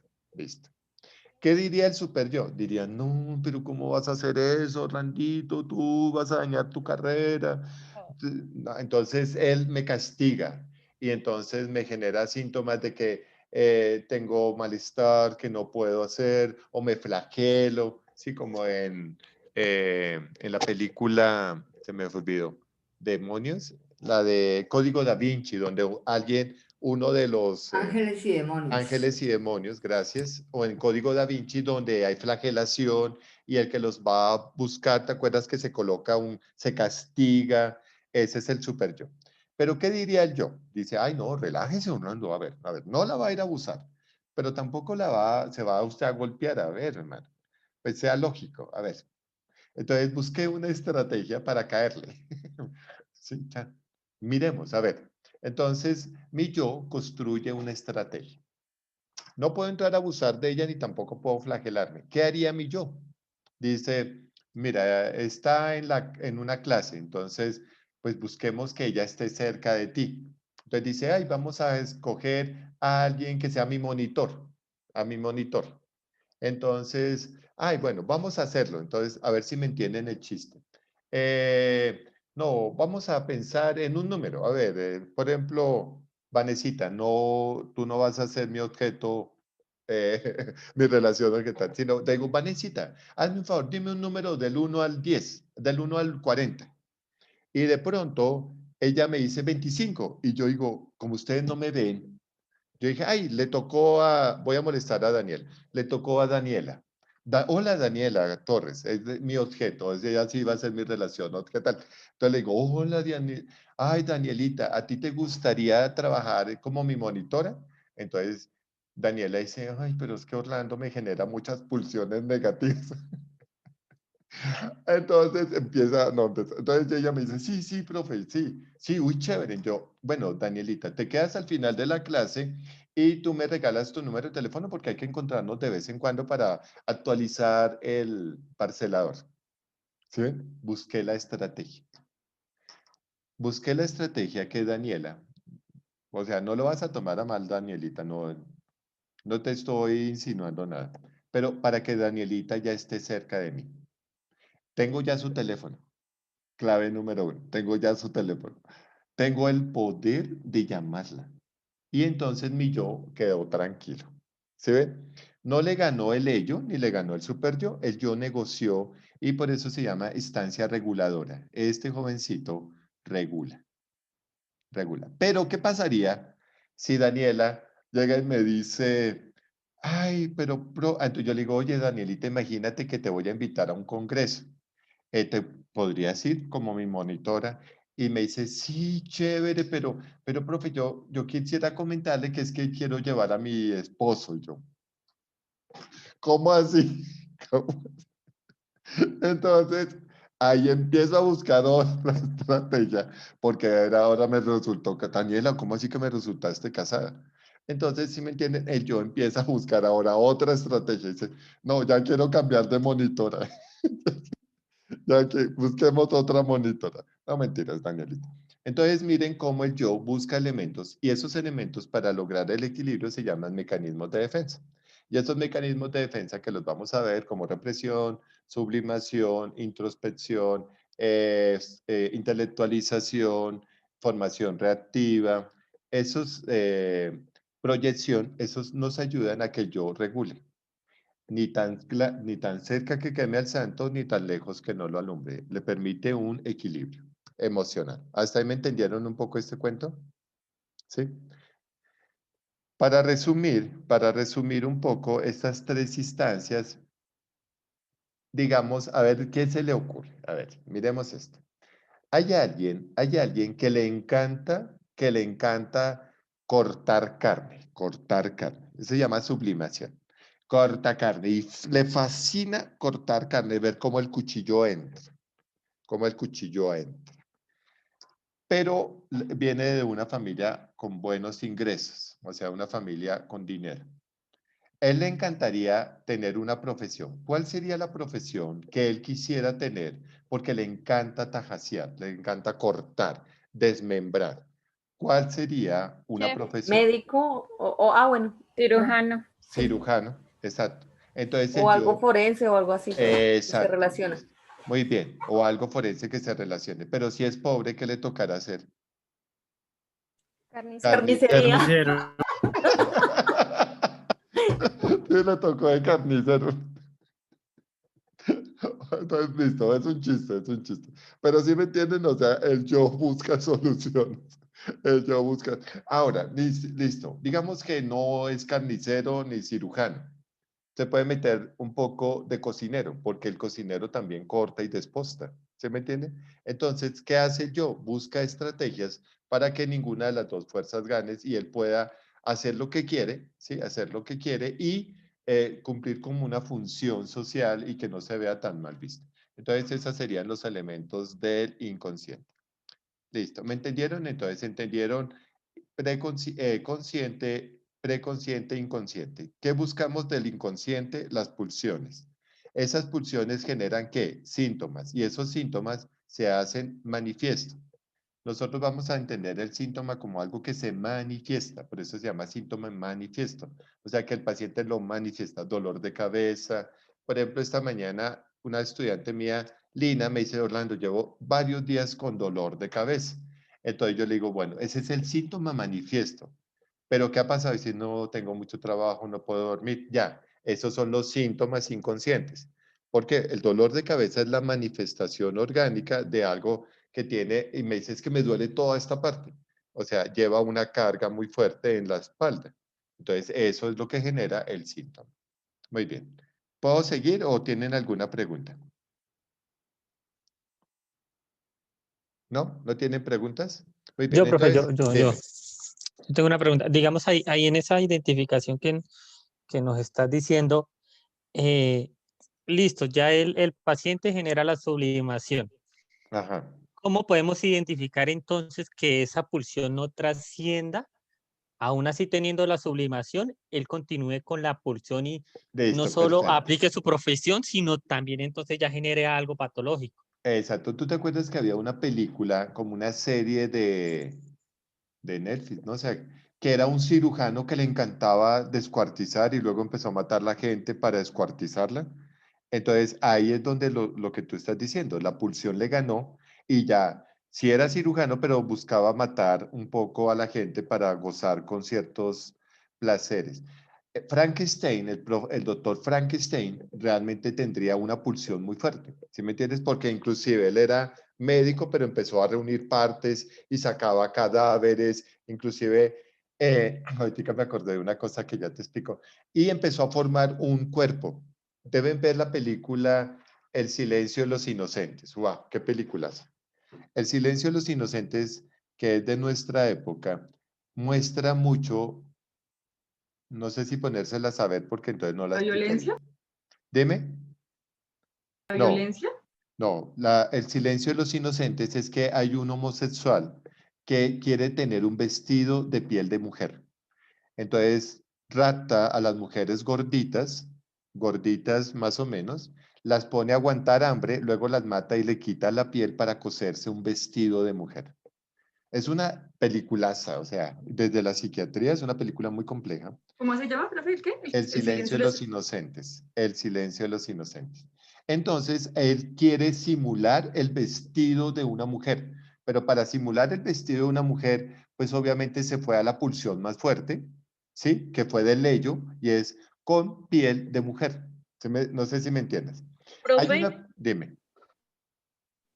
bueno, hay una película que se llama La Masacre de Texas y está basada en hechos reales de un sociópata que, bueno, no sé, no me acuerdo, creo que se llama Ed Gein, se llamaba Ed Gein, algo así. El hecho era que él mataba mujeres, solo mujeres, y les quitaba la piel. Y en eso, él forraba sillones, lámparas, con los huesos de las personas hacía cucharas, con los cráneos hacía cuencos para tomarse la sopa, digamos así. Entonces, eso podría hacer, generar como una pulsión. No sé Claro, si de pronto él tenía deseo de ser algo de, no sé, como costurero, algo así, no sé, es que es muy raro. No, bueno, Porque él listo. cosía las pieles Sí, claro, es y eso. las unía sí. Es eso, que trasciende más allá. ¿Se acuerdan de la película de Disney que ella quiere tener un abrigo de todos los animales y están los dálmata? Creo que se llaman 101 dálmata. Y que, ¿cómo es que se llama? Cruella de Vil. Sí, así siento. Cruella, Cruella. Listo. Literalmente esa sería O sea, ella quiere tener abrigos. Ese sería un elemento inconsciente. Ella quiere tener abrigos. Y tiene de todos los colores. ¿Sí me entienden? Tiene de todos los abrigos. Hasta ahí, realmente, si ves, Raimer, que la pulsión se está cumpliendo. O sea, ella sublima porque tiene abrigos de todos los colores y todo eso. Pero cuando empieza a desear los abrigos de los dálmata, de los 101 dálmata, ya esa pulsión es mucho más fuerte, se vuelve como una obsesión, es deleyo, casi que ella no le importa matar a 101 dálmatas, por eso la película se llama 101 dálmatas, no importa para tener su abrigo. Eso indicaría que la pulsión es tan fuerte que ya se vuelve patológico, ¿entiendes? Ella tenía todo el dinero para tener todo lo que quisiera, pero se le mete la idea obsesiva de conseguir un abrigo de piel de dálmata. Ahí estaría la pulsión inconsciente más fuerte que la conciencia y entonces se vuelve absurda la discusión, ¿sí me entiendes? Se vuelve como, bueno, pero si ya tiene de todo, ¿por qué quiere eso y se fija en eso? En la película Espejito, Espejito pasa un poco lo mismo. O sea, se tiene algo, pero la pulsión inconsciente es más fuerte que quiere destruir. ¿Por qué en Espejito, Espejito la madrastra quiere matar a Blancanieves? Porque según ella es más linda Que que quiere ella. ser la más linda. Porque ella quiere ser la más linda. linda. O sea, ella es bonita y el espejo le dice, tú eres muy bonita. Si entiendes la pulsión inconsciente, el espejo literalmente le dice, tú eres muy bonita, pero, hay una más bonita que tú. Y entonces eso hace que inconscientemente la pulsión sea mucho más fuerte, ¿sí? Que quiera destruir a la pobre Blancanieves, ¿sí? ¿Y por qué a Blancanieves, que vivió con 7 hombres, nadie la criticó? Es una pregunta que uno se haría, ¿sí? Era de mucho ambiente. Bueno, eso es un comentario, pero... Entonces, digamos que, oye, bueno, ahora me acordé de algo chistosísimo. Todos los cuentos infantiles son del inconsciente. La Bella y la Bestia es el mito de Eros y Tánatos, o sea, el de Eros y Psique. En La Bella y la Bestia se reproduce o sea, cómo uno se enamora de una bestia. ¿Se acuerdan que Cupido hace que Narciso se enamore de una bestia y por eso Narciso se enamora de sí mismo? Blancanieves, la Bella Durmiente, todas tienen algo inconsciente. ¿Sí? Es bien interesante, o sea, si uno ve por ejemplo, Caperucita Roja es de unos elementos de pulsión muy fuertes, muy inconscientes, porque que el lobo se come a la abuela, que viene un cazador y mata al lobo y saca a la abuela, ¿sí? O sea, son elementos inconscientes bien interesantes. Inclusive son de interpretación. Por eso hay un libro que se llama El análisis del Pato Donald, que uno literalmente le hace psicoanálisis al Pato Donald. ¿Sí? Mira, tiene 3 sobrinos y no tiene hermanos. Curioso. ¿Sí me entienden? O sea, el Pato Donald tiene 3 sobrinos, pero no tiene hermanos. ¿Sí? Y los sobrinos ni tiene ni papá ni mamá. Son elementos muy curiosos del inconsciente. ¿Saben qué película es del inconsciente puro? Alicia en el País de las Maravillas. Por eso se dice Alicia detrás del espejo, porque es el mundo del inconsciente. Y todo, por ejemplo, el sombrerero, el conejo y el reloj, los que toman té, los que celebran, por ejemplo, la versión que yo vi de Alicia en el País en el País de las Maravillas, habla de feliz, feliz no cumpleaños a ti, a mí, no sé si se acuerdan, no se celebra el día del cumpleaños, sino el día del no cumpleaños. Todo el mundo es al revés. Entonces, eso es el inconsciente, o sea, esos serían los elementos del inconsciente. Y por eso Alicia, cuando están en la serie Detrás del Espejo, entra por el espejo. ¿Sí se acuerdan de esa escena? Alicia toca el espejo y entra a través del espejo. Por eso entra al mundo inconsciente. Muy bien, y es irracional. Por ejemplo, el sombrerero es irracional. No sé si me cuentan. El gato, que me encanta ese personaje. ¿Cómo es que se llama el gato? Sonriente. Sonriente. Y Risón. la oruga. ¿Se acuerdan? No, la oruga se llama, que después se convierte en mariposa. No me acuerdo. Bueno, pero sería muy interesante ver Alicia en el País de las Maravillas para entender los elementos inconscientes. Bueno, vamos a seguir porque, o si no, nos demoramos mucho más. Bueno, La película de Narnia tiene elementos de esos que entran por un armario sí, y por un viven una armario. época y luego es otra época. Muy bien, Ya es como eso. dos facetas. Listo. No, es que hay muchas películas atemporales como El Inconsciente. Sí, están todas las infantiles son atemporales. Por ejemplo, ¿cuántas veces Tony y Jerry se han lastimado y no mueren? No sé si me entienden. O sea, Tony y Jerry se dan terriblemente duro como en Los Simpson, los dos personajes, el Mario ratón. Homero. No, los personajes de tira cómica. Tommy Daly. Tommy y Daly. Tommy y Daly. Uy, yo les tengo un capítulo de Tommy y Daly buenísimo. Deberíamos de interpretarlo. Bueno, entonces, mira cómo Tommy y Daly literalmente en Tommy y Daly o sea, se matan, pero luego se vuelven y se resucitan. O sea, ese es el pensamiento mágico. ¿Sí me comprenden? O sea, se descuartizan al gato y a la otra escena ya está el gato normal. Eso los niños a veces no lo entienden. Entonces, pero cuando llegaran a entenderlo, generarían una neurosis terrible. Casi que por ejemplo, los cuentos de los hermanos Green, Green, sí. son de un inconsciente impresionante. Hay cosas malvadas ahí. No sé si los han notado. ¿Sí? Que una bruja convierta a los hermanos en cisnes y entonces la muchacha no puede hablar con nadie y tiene que tejer unas mantas y que solo puede en un día ponerle las mantas o si no se quedarán en cisnes. O sea, esos son cuentos que uno dice, uy, ahí rayan en la patología. No sé si me comprendan.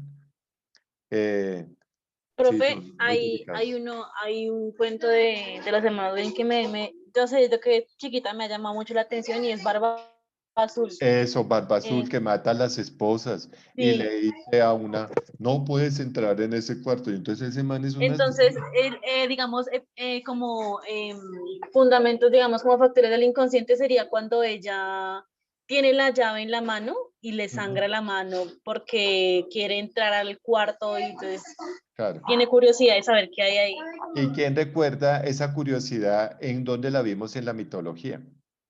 Que es del elemento inconsciente, en la caja de Pandora, ¿sí? En cuando Psique va por la pomada de la belleza eterna, ¿sí? Cuando Eva prueba la manzana, mira, y esos son elementos inconscientes que se reflejan en los cuentos, ¿sí me entienden? Y pasa, o sea, entonces, digamos que los cuentos son unos elementos muy inconscientes. Si usted se entrenara en los cuentos, aprende a manejar a un paciente. Bueno, vamos a seguir porque la verdad me demoré mucho. Entonces, hay una relación terapéutica paciente, eso ya lo vivimos, y eso se llama transferencia. Básicamente, la transferencia es los sentimientos o actitudes inconscientes por parte del paciente hacia el terapeuta. Siempre va a ocurrir. Yo le decía a mis grupos que, o a mí me cae acá en la cabeza, o sea, tengo relaciones conscientes o tengo relaciones viscerales. Hay pacientes que me llegan aquí y son fáciles de manejar, pero hay pacientes que es como si me cayeran como una patada en el estómago. Y esos son de relaciones inconscientes. Entonces, esos elementos de transferencia se dan siempre. El paciente siente agrado, desagrado, se siente bien o se siente mal con el profesional. Eso suele pasar. Digamos que eso no se puede evitar. Lo que sí se podría evitar es la contraposición, que se llama la contratransferencia, que es el sentimiento que desarrolla el terapeuta hacia el paciente. No estoy diciendo que seamos insensibles, sino que yo les expliqué que uno como profesional no puede entrar a ganancia secundaria, o sea, no puede hacer algo que se llama contrato negativo. ¿Qué es el contrato negativo? Generar una contratransferencia. Esa contratransferencia va a ir en contra del tratamiento del paciente. Yo molesto mucho a mis grupos y pasa. Por ejemplo, mando a Brenda a hacer un examen. Mando a Brenda y le digo, Brenda, necesito un mini mental del paciente. Ella ve al paciente con mucha minusvalía. Sí saben qué es minusvalía, o sea, como con mucho, muy minimizado, como muy vulnerable. Y entonces yo le mandé a hacer, ¿qué a Brenda? Un examen mental. Y el paciente le dice, primera pregunta del examen mental. Entonces, ¿qué día es hoy? Y el paciente dice, hoy es 2 de marzo del 2020. Y Brenda le dice, no, no, a ver, concéntrate, concéntrate. No, doctora, hoy es 2 de marzo. Ay, pero a ver, ayer fue 8. ¿Se acuerdan que ayer ustedes celebraron el Día de la Mujer? Entonces, ¿hoy qué será? Entonces el paciente dice, ay, pues 9, doctor. Ahí, ¿cómo se llamaría eso? Contratransferencia. Porque ella le estaba aportando un sentimiento, entonces, ¿por qué le aportó el sentimiento? Porque cuando yo coja la evaluación que Brenda hizo, digo, paciente que está desubicado en tiempo, persona y espacio. Y ella no quiere que su paciente quede mal. ¿Entienden la contratransferencia? Ahí hay un fuerte elemento contratransferencial, porque Brenda lo que tendría que haber hecho es, no contestó y sigue, pero entonces le mete corazón y eso es lo que se llama contratransferencia. Ese fenómeno aparece durante la entrevista, bueno, aquí lo acabo de decir, y es como ese vínculo que se forma como en forma equivocada, se llama contrato negativo. ¿Sí? Por ejemplo, yo sé que mi paciente es consumidor y él me confiesa que consumió ayer y yo no lo reporté en la historia clínica. Eso es una contratransferencia a un contrato negativo. La pregunta sería, ¿por qué yo no coloqué el reporte en la historia clínica de mi paciente? ¿Quién podría interpretar eso? Profe, es porque de pronto si yo pongo el reporte de que el paciente consumió el día de ayer, tal vez bueno, el que lea la historia clínica puede ser un colega mío, un psiquiatra o el médico, lo puede, no sé, como regañar o llamarle la atención y yo no quiero que el paciente se Bueno, sienta sí, mal. pero Puede ser por ese lado. listo, puede ser por ese lado. ¿Quién más me puede interpretar esa situación? A ver, preguntémosle a alguien que nunca haya participado, porque es que siempre veo que la gente no participa. Voy a ir a Joana Ramírez. Nunca la he visto participar. Señorita Joana. Lótica no está en clase. Joana. Listo. Bueno, voy a empezar a calificar otra vez porque qué vaina. Un segundito, aquí está la lista. Joana. Joana, listo, 0. Preguntémosle a María Fernanda Rojas. María Fernanda. Listo, no está, gracias. Rojas, 0. Muy bien, preguntémosle a... Sí, me va a tocar así porque ¿qué más hago? ¿Sí o no? Parece que Tatiana León. Hola, profe. Hola. Te quiero tu interpretación. Puede ser también porque al transferirlo o algo así se puede ver como una falla en la terapia que está haciendo. Muy bien. Entonces, Tatiana dice la razón. Entonces, yo no reporto la error, ¿sí? Para que no digan, uy, Orlando, ¿cómo es de malo? No cumplieron el protocolo, ¿sí me entiendes? Entonces, la contratransferencia uno tendría que leérsela al profesional como qué está ganando con. Por ejemplo, me pasa demasiado. Por ejemplo, mi servicio tiene gente de mucho dinero y gente muy, muy pobre. Entonces, a veces me meten gente con dinero a la consulta y se saltaron un niño de escasos recursos. ¿Cuál fue la ganancia ahí? Pues mayor dinero. Entonces, eso es una contratransferencia, ¿se me entiende? ¿Por qué? Porque el profesional está ganando algo. ¿Qué gana? O mayor reconocimiento, o que les tenga un beneficio económico, o que le digan, ay, gracias, le debo una, y luego cobra el favor. Mira, cuando nosotros trabajamos con habitante de calle, lo más complicado son las contratransferencias. El paciente obviamente te lanza la transferencia, pero tú jugarle a la contratransferencia es delicado. ¿Por qué? Porque después el paciente va a decir, mira, le pasó a Javier. Javier era mi compañero de patio, ya él lo mataron en la calle. ¿Qué pasó? Yo un día estábamos en patio. Entonces yo era el que manejaba puerta, o sea, yo era el encargado de decir si entra o no entra. Y era un trabajo medio Hewlett Packard. Entonces un día yo estaba en puerta y Javier me dice, profe, ayúdame con este chico que viene acá. Entonces yo lo miro y yo, que haga la fila. Me dijo, no, es que estamos de afán. Y yo, ¿estamos de qué? ¿Cómo así que estamos de afán? ¿Quién está de afán? Entonces me dice, no, qué pena, profe. Es que de pronto no alcanza el desayuno. Y yo, pero tú me dijiste que estaban de afán. Quiero que me digas por qué están de afán. No, profe, es que yo tengo que... Y se fue el chino, o sea, Javier se fue. Cuando llegó el chino a la puerta, yo le dije, ¿qué trae en la bolsa? Y me dijo, algo que me encargó Javier. Y yo, ¿qué te encargó Javier? No, un equipo. Javier le había pedido que le robara un equipo que él necesitaba. Listo, ahí está la contratransferencia. Ahí está la ganancia, ¿sí me entiendes? Entonces, cuando él me dice estamos de afán, es porque ellos van a hacer un contrato negativo y el contrato negativo, obviamente, a Javier le va a costar algo. Yo le dije al chino, se devuelve, le decomiso el aparato, lo legalizo o se va. Entonces él dijo, no, prefiero irme, profe. Entonces él se va. Javier se ganó una liebre. ¿Sí me entienden? Se ganó una liebre. ¿Por qué se ganó una liebre? ¿Sí entienden la frase? Porque el chico que yo le quité el aparato, que se fue, no la coge contra mí. Se la coge contra el contrato negativo que es Javier. Y esos contratos negativos llevaron a que Javier un día en calle lo buscara una liebre y lo matara. Entonces, digamos que la contratransferencia se vuelve un elemento muy complicado de manejar. Todo mundo ha pecado en la contratransferencia. Eso sí, no, hasta los más duros siempre generan elementos contratransferenciales. Pero uno en lo posible no establece contrato negativo. ¿Entendieron el contrato negativo? Sí, profe. Sí, profe. Muy bien, listo, perfecto. ¿Quién me puede decir un contrato negativo que pueda pasar en clase? Puede ser en un parcial de Orlando Páez. ¿Hacen copia? ¿Puede ser? No. ¿No? De pronto, profe,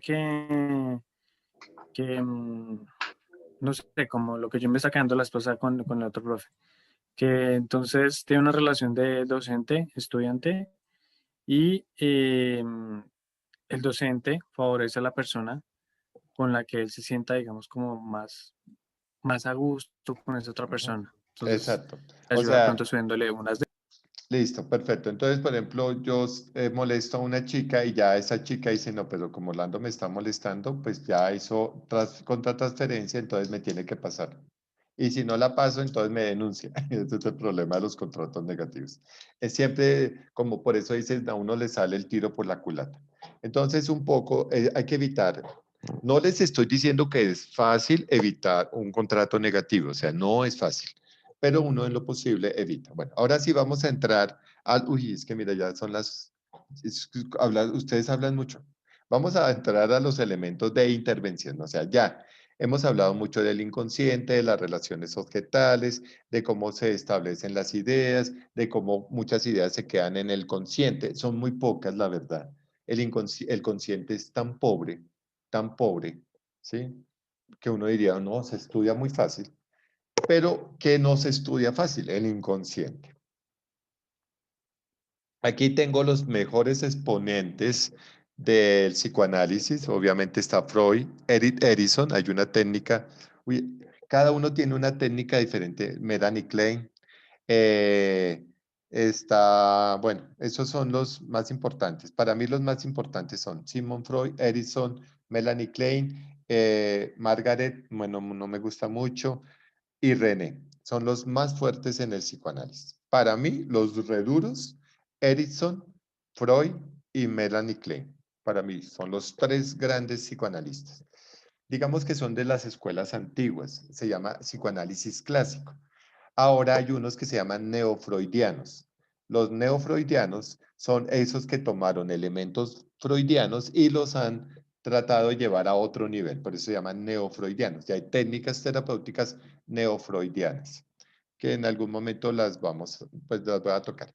Aquí estarían las técnicas de intervención clásicas, que ya las hemos tocado como en diferentes puntos. Primero, la entrevista psicodinámica, que se basa en el pasado, en los mecanismos de defensa, en las pulsiones, en los lazos lingües, bueno, que ahorita voy a explicar, ahí están. Digamos, esos elementos son lo que uno haría en historia clínica. Y yo les mostré a ustedes una historia clínica conductual, ¿se acuerdan? Posiblemente les voy a decir cuáles serían los elementos más importantes de la historia clínica psicodinámica, los elementos del pasado, sobre todo la fase infantil. Por eso las psicosexuales, que son oral, anal, fálica, latente y genital. ¿Se acuerdan de esas 5? Oral, anal, fálica, latente y genital. Toda la patología nace en esas 5. Por ejemplo, alguien que consume droga, entonces está una fijación en la etapa oral. Entonces tenemos que evitar la fijación en esa etapa. Alguien que es muy grosero, es una etapa muy genital, más genital, más fálica. Por ejemplo, alguien que sea muy centrado en lo sexual, entonces lo genital. Bueno, más en la penetración que no en la sexualidad. Entonces, esas son las etapas. Entonces, Freud establece que en la historia psicodinámica tendríamos que encontrar primera infancia y segunda infancia son muy relevantes porque ahí se basa la psicosis y la neurosis. Se dice que la neurosis se fija entre los 3 a 5 años, mientras que la psicosis es antes de los 3 años. O sea, si yo no resuelvo el complejo de Edipo y no lo resuelvo bien, ahí tengo un brote psicótico. Si lo resuelvo con ciertas dificultades, tengo una neurosis. Y si no tengo ningún problema con Edipo, con el complejo de Edipo, pues realmente no tendría patologías. Pero es muy difícil la resolución del complejo de Edipo. Está la asociación libre, que es básicamente lo que nos va a llevar a la catarsis, la interpretación de los mecanismos de defensa. Si yo, para mañana podríamos tener un listadito de mecanismos de defensa, sublimación, formación. Hay muchísimos mecanismos de defensa. Los dos más importantes se llaman proyección y represión. Esos dos son los más, digamos que los que más actúan en el campo intrapsíquico. Los lapsus, se llaman lapsus linguis o actos fallidos. La interpretación de los sueños. Una que me encanta mucho, que es la interpretación de los chistes. Hay algo muy interesante y es que el chiste es inconsciente, o sea, el chiste no existe en el término consciente, ¿sí? Consciente, sino que es del elemento inconsciente. Hay pacientes frontalizados con demencia, síndrome orgánico prefrontal o frontoparietal, que se llaman demencias orgánicas, que no entienden el chiste. El chiste debe ser entendido. Y si un paciente no se ríe con un chiste que es tonto, entonces uno dice algo está pasando en su campo intrapsíquico. Ahorita lo vamos a ver. La terapia centrada en el juego se llama ludoterapia, qué pena, ludoterapia, que es centrada en el juego, pero entonces se llama juego de roles. En el inconsciente, ahorita les voy a, bueno, cuando lleguemos a esa etapa les voy a enseñar a interpretar el juego. Por ejemplo, voy a utilizar a mi personaje. Entonces, uno le da propiedades al personaje. Por ejemplo, muchos psicoanalistas tienen, si trabajan en psiquiatría infantil o en psicología infantil, tienen títeres, muñecas, camas, tienen un montón de juguetes y entonces uno recrea dinámicamente la situación, diagnóstico, ya lo voy a explicar, para que el niño proyecte. Entonces, por ejemplo, le doy propiedades al muñeco. El muñeco tiene la potestad de estar en la casa. Él está en la casa y entonces lo acuesto. No sé si, no veo mi cámara. ¿Están viéndome? ¿Sí? Entonces lo acosté. Lo acosté. Entonces está acostadito. Y entonces el niño le dice, no, ahora lo voy a tapar. Y le dice, entonces voy a apagar la luz. Y el niño dice, no, no apagues la luz. Y yo, ¿qué le pasa a, digamos, se llamó Pedro? ¿Qué le pasa a Pedro? No, no, tiene miedo. ¿De qué tiene miedo? No, de que algo le pase. Pero a Pedro, ¿qué le ha pasado? Y empieza lo socrático. ¿A Pedro qué le ha pasado? No, que es que él siente que hay algo que viene y lo asfixia, y hace el niño así, lo asfixia. Y empieza el muñeco a temblar, y el niño tiembla, ta, ta, ta. Entonces, cuando está temblando, entonces uno le dice, ¿quieres que prenda la luz? Y dice, sí, sí, prende la luz. Entonces uno prende la luz. ¿Qué viste? Unas sombras, algo muy grande. ¿Sí me entiende? Entonces, posiblemente abuso. ¿Sí me entiende? Abuso. Entonces se utiliza el juego como elemento de resolución de conflictos, es decir, como un elemento de intervención. Y se juega. O, por ejemplo, yo hago un juego invertido de roles, es decir, yo soy el niño y mi paciente es la mamá. Y entonces yo juego a ser el niño y entonces digo cosas como niño y la mamá termina con una crisis impresionante porque el niño la desespera y quiere matarlo. Entonces uno empieza con el juego, ¿sí me entienden? Por eso muchos psiquiatras infantiles y psicólogos infantiles tienen juguetes y uno juega, o sea, parece tonto, pero uno juega y al jugar, no va a jugar ajedrez. A ver, sentémonos a jugar ajedrez. Ay, no juguemos. No, es el juego con muñecos. Entonces se vuelve un test proyectivo, o sea, es un elemento proyectivo. Me disculpan un segundito, por favor.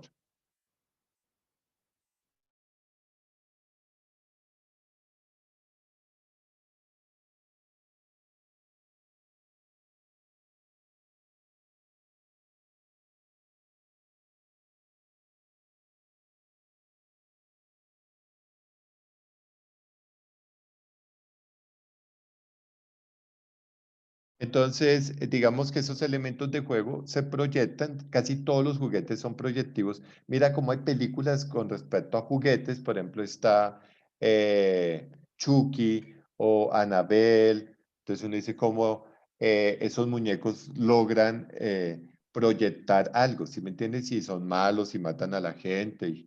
Y entonces la novia de Chucky y ahora el hijo chiquito de Chucky y Chucky y su familia, no, pues entonces termina un montón de juguetes. Toy Story, ¿cómo maneja esos elementos inconscientes de hermoso? Toy Story. Por eso se llama historia de juguetes. Toy Story. ¿Sí la han visto? Donde está Buzz Lightyear y está el comisario. Entonces, ellos son elementos inconscientes. Y entonces mira cómo en Toy Story 1, el chico, el vecino del protagonista, destruye los muñecos y los forma como monstruos y los monstruos tienen una personalidad y cada personaje de muñecos tiene personalidad. ¿Se acuerdan que Buzz Lightyear tiene una despersonalización impresionante? Él no sabe que es un muñeco, piensa que es un guerrero galáctico y que tiene un rayo láser y y puede volar y cosas así. Pero mira lo interesante de Toy Story. Listo. Luego vienen los dibujos libres, como el que hicimos ayer con el test de casa, árbol, persona, y se vuelve interpretativa, la danza terapéutica y la arte terapia. Entonces, una cosa es ludoterapia, que es un juego, y otra cosa es la arte terapia. Casi todos los psiquiatras ortodoxos y en instituciones ortodoxas, por ejemplo, La Paz, Montserrat, lo que ponían a los pacientes era hacer obras de arte. O sea, con palillos hacer cosas o marcos, no sé, eso era la antigua psiquiatría del siglo no, de 1940 y 60, que era arte terapia, hacer manillas y muchas ONGs enseñan a hacer manillas y enseñan a hacer marcos y enseñan a hacer arte. ¿Listo? Entonces, nosotros mañana vamos a tratar de trabajar con algunos de estos. Les voy a explicar cada una de esas técnicas de intervención. Ya saben muchas técnicas, pero pues mañana voy a aumentar. ¿Qué requiero para mañana? Mecanismos de defensa para que yo los medio explique, los entendamos y empecemos a ver cómo se interpretan. ¿Listo? ¿Preguntas?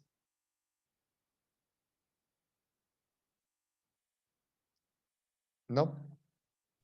¿Entendieron algo del psicoanálisis? Por eso les coloqué la película El Muro, que es la más psicoanalítica que hay. El Muro y la historia clínica del Muro. Casi que yo podría colocar mañana una escena del Muro y pido interpretación para ver cómo intervenimos terapéuticamente con el protagonista, con Pin. Entonces mañana puedo llamar a cualquiera a que me interprete una escena. debe hacerlo desde el inconsciente, o sea, debe ser psicodinámica. ¿Listo? Entonces pueden ir revisando cosas del muro de Pink Floyd, por favor. ¿Listo? Sobre todo de los elementos inconscientes. Hay muchos elementos inconscientes. Hay muchas escenas bien cargadas de psicoanálisis. ¿Listo? Bueno, muchachos, nos vemos mañana. Porque ustedes hablan mucho y no se cansan de hablar tanto. O sea, me dejan abrumado con tanto que hablan. Bueno, ¿listo? Descansa, profe, nos vemos mañana. Gracias, profe. Hasta Chao. luego. Buenas Chao, noches, cuídense. profe. Gracias, profe. Hasta mañana. Chao. Feliz Hasta noche. mañana. Feliz Gracias, noche. profe. Gracias, profe. Buena noche. Buenas noches. Se Gracias, descanse. profe. Chao. Gracias, profe. Feliz noche. Feliz noche. Chao, señor Reyes.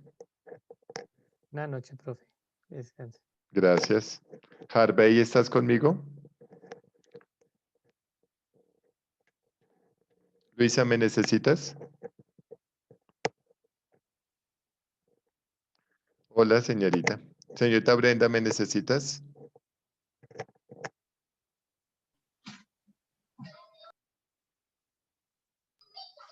Gracias, profe. Bye. Espérame un segundito.